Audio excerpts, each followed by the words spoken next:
காட்டுல ஒரு அணில் உடும்பு கிட்ட, உடும்பே உனக்கும் எனக்கும் ஒரு போட்டி வச்சுக்கலாம்.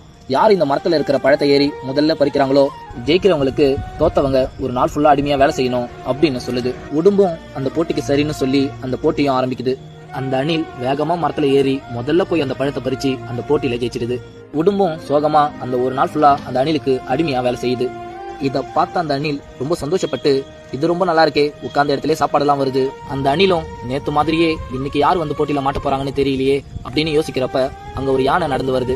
இத பார்த்த அணில், பேசாம இந்த யானையே போட்டிக்கு கூப்பிட்டுடுவோமா, ஏன்னா இந்த யானை ரொம்ப குண்டா இருக்கு, கண்டிப்பா அதால மரம்லாம் ஏற முடியாது.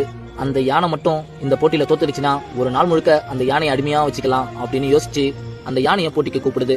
அந்த அணிலுடைய தந்திரத்தை புரிஞ்சுக்கிட்ட யானையும் யோசிச்சுட்டு நான் போட்டிக்கு தயார் அப்படின்னு சொல்லுது.